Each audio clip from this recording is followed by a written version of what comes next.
दोस्तों, भारतीय जनता पार्टी इतनी कमजोर हो गई है कि वो विपक्ष से समर्थन मांग रही है। जी हाँ दोस्तों, सही सुन रहे हैं आप।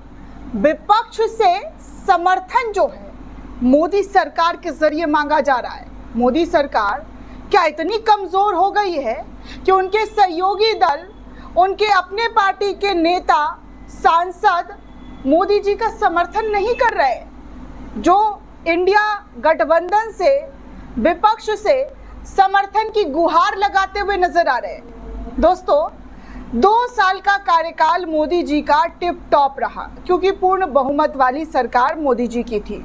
कोई भी फैसला आता था, मोदी जी धड़ से देश के सामने बता देते थे कि भैया, भारतीय जनता पार्टी ने, केंद्र सरकार ने ये फैसला किया है, अब इस फैसले को आप सबको मान लेना होगा।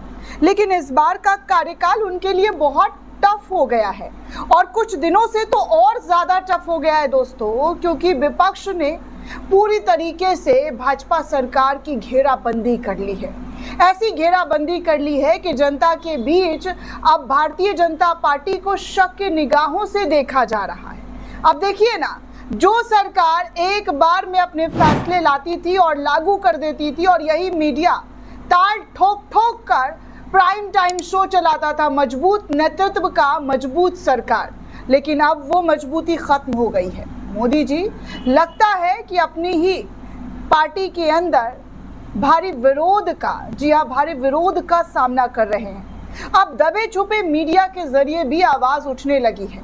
हालांकि दबे छुपे, खुलकर आवाज नहीं उठाया जा रहा है। अभी भी मीडिया में, जी हाँ, अभी भी मीडिया में चाटुकारिता भर भर कर पड़ी हुई है कि कैसे भी मामला बदल दिया जाए, मामला को जो है मोदी के फेवर में कर दिया जाए। लेकिन लगता है मोदी जी के हाथ से ये सब कुछ निकलता हुआ नजर आ रहा है। उनके पास सवालों का जवाब कम पड़ गया है दोस्तों, और ऐसे ऐसे जवाब दिए जा रहे हैं कि उन जवाबों पर भी विपक्ष भाजपा को लपेट ले रही है।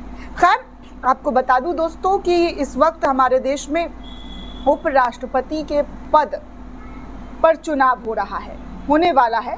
बीजेपी के जरिए नाम भी फाइनल कर लिया गया है कि कौन जो है उनके उम्मीदवार है, और कौन अगले राष्ट्रपति बनेंगे, इसको लेकर तैयारियां भी चल रही है। वोटिंग प्रक्रिया को लेकर भारतीय जनता पार्टी ने अपने तमाम सहयोगी दल, अपने तमाम सांसदों को एक्टिव रहने को कहा है, और जिस दिन भी नोटिफिकेशन जारी होगा वोट का, उस दिन उन सबको हाजिर होने को कहा है। लेकिन इसी बीच खबर आ रही है दोस्तों कि जो इतनी मजबूत नेतृत्व वाली सरकार है, वो विपक्ष से क्यों मदद मांग रही है।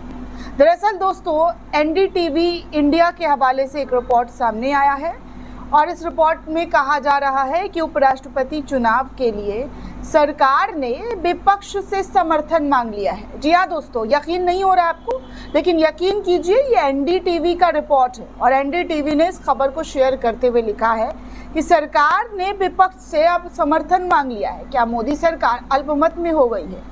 जो विपक्ष से वो गुहार मांग रही है, जो विपक्ष को वो 70-75 सालों तक उसका वजूद जो है अब दिखाई नहीं दिया जाएगा, अब वो शासन नहीं कर पाएंगे, उस विपक्ष से, जी हाँ, उस विपक्ष से उपराष्ट्रपति चुनाव के लिए समर्थन मांगा जा रहा है। ये हाल हो गया है दोस्तों भारतीय जनता पार्टी का।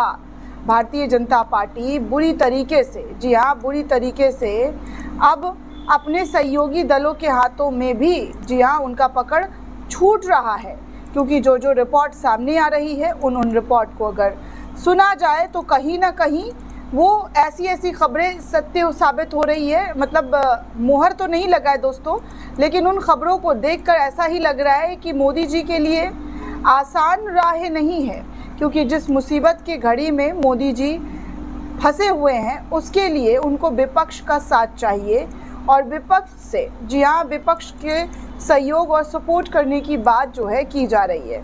और अब हालत ये हो गई है कि क्या मोदी जी के पास इतने सांसद नहीं है कि वो अपने बलबूते पर, अपने दम पर उपराष्ट्रपति का चुनाव लड़ पाए? क्योंकि ऐसे सवाल उठ रहे हैं दोस्तों। अब आप विपक्ष से सपोर्ट मांग रहे हैं, सहयोग मांग रहे हैं कि भैया हमें समर्थन दे दीजिए, हमारे जो उम्मीदवार हैं उनको जिता दीजिए।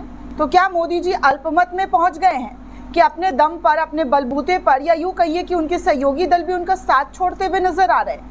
उपराष्ट्रपति चुनाव में इंडी गठबंधन करेगा खेला। मतलब इनसे इंडिया गठबंधन नहीं लिखा जा रहा है, जो मोदी जी का नाम दिया गया है इंडी गठबंधन, वो इनके जरिए लिखा जा रहा है। एनडीए का पलड़ा कितना भारी, समझिए पूरा गणित। मतलब आप दैनिक जागरण जैसे जो अखबार हैं वो भी बता रहे हैं कि इंडी गठबंधन खेला करेगा। अब आप समझ सकते हैं कि क्या और कितनी बड़ी बात है। हालांकि इनको लिखना नहीं चाहिए था, इंडिया गठबंधन सब बोलता है, आपको इंडिया गठबंधन बोलने में क्या दिक्कत हो रही है? आप तो वही वाला लैंग्वेज बोल रहे हैं जो मोदी जी और भारतीय जनता पार्टी के लोगों के जरिए बोला जाता है। खैर, आपको बता दूं दोस्तों कि बीजेपी वाले नेतृत्व ने एनडीए गठबंधन से सीपी राधाकृष्णन को उपराष्ट्रपति पद का उम्मीदवार घोषित किया है। रविवार को बीजेपी के राष्ट्रीय अध्यक्ष और केंद्रीय मंत्री जेपी नड्डा ने इसकी जानकारी दी है।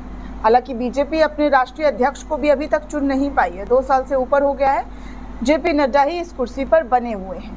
हालांकि उनसे ये पद कब का ले लेना चाहिए था, लेकिन अभी भी जेपी नड्डा बने हुए। खैर, सीपी राधाकृष्णन वर्तमान में महाराष्ट्र के राज्यपाल हैं। वहीं इंडिया गठबंधन ने अभी उपराष्ट्रपति पद के लिए अपने उम्मीदवार खड़े नहीं किए हैं। इसी बीच केंद्रीय मंत्री जेपी नड्डा ने कहा है कि हम विपक्ष से बात करेंगे, हमें उनका समर्थन मिलना चाहिए। हमें उनको, मतलब जो विपक्ष है उनका समर्थन जो है हम उनसे बात करेंगे और उनको देने की कहेंगे कि हमें समर्थन जो है दीजिए, जिससे इस पद के लिए निर्विरोध चुनाव कराया जा सके। ये बात जेपी नड्डा के जरिए कही गई है। दोस्तों, प्रधानमंत्री नरेंद्र मोदी और गृह मंत्री अमित शाह ने सीपी राधाकृष्णन को बधाई दी है। इन सब के बीच आपको बता दूं कि उपराष्ट्रपति चुनाव में एनडीए और इंडिया गठबंधन में किसका पलड़ा भारी है।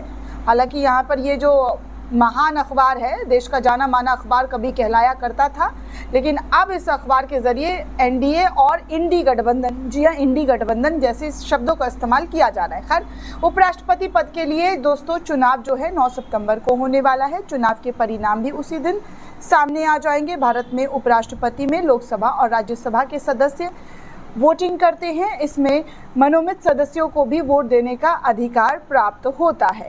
अब ऐसे में वर्तमान स्थिति में जो है बीजेपी को लेकर कहा जा रहा है कि उनके सहयोगी दल जो है, जी हाँ, एनडीए गठबंधन का पलड़ा भारी नज़र आ रहा है। चूँकि दोनों सदनों की अगर बात की जाए तो 6 सीटें अभी भी खाली है, और ऐसे में और उनके जो कोई सहयोगी दल है वो भी, जी हाँ, वो भी बीजेपी, जैसे कि बीजेडी की बात करूँ तो वो बीजेपी को वोट नहीं करना चाहते हैं, और यही वजह है कि वो विपक्ष से समर्थन मांगता हुआ दिखाई दे रहा है।